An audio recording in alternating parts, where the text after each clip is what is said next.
અને શ્રી ગોપાલભાઈ પારેખ અને અમારી આખી પૂંજા બાપુની ટીમ વતી જે અમારો પૂંજા બાપુનો ડાયરો પહોંચ્યો અને જે હરીફભાઈ ચિતલિયા એક કપોળ સમાજનું બહુ મોટું નામ છે, જે મુકેશ પટેલ ઓડિટોરિયમમાં ટ્રસ્ટી છે, એ વિનેશભાઈના નેતૃત્વમાં હરીફ ચિતલિયાએ જે અમને કેટરિંગનું કામ આપ્યું છે, તો અમને કપોળ સમાજનું ગૌરવ છે.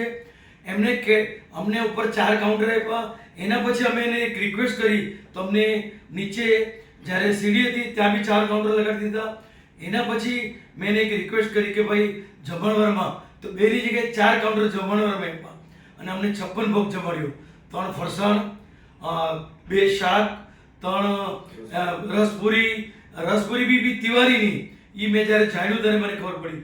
કુલ્ફી, પાણીની બોટલો અને અમને જે જમાડ્યા છે, અમે હરીફભાઈ ચિતલિયાનો પૂંજા બાપુ વતી એમનો અમને આભાર સ્વીકારીએ છીએ.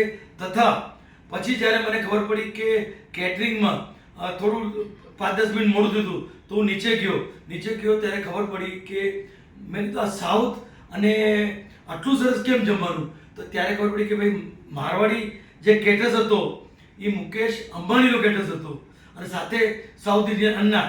તો આ બેનું કોમ્બિનેશન કરી હરીફભાઈ ચિતલિયાએ બહુ સરસ અમને રસપાન કરાવ્યું છે. 4 કાઉન્ટર, એક બી માણસ ક્યાંય લાઈનમાં નથી ઉભર્યું અને કોઈ બી વસ્તુ ખલાસ નથી થઈ. તદુપરાંત એક એમનું અમે જોયું એલઈડી.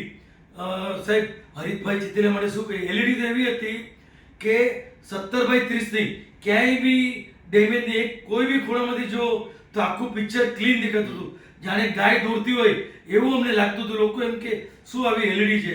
તો એલઈડી તદુપરાંત એનો સ્ટાફ અમને પાણીની બોટલ ઓડિટોરિયમમાં લેવા જવા દીધી છે. તો અમે હરીફભાઈ ચિતલિયાનો, ગોપાલભાઈ પારેખ, વિનેશ મહેતા, અમારી ટીમ હતી, પૂંજા બાપુની ટીમ હતી, એમનો આભાર માનીએ છીએ.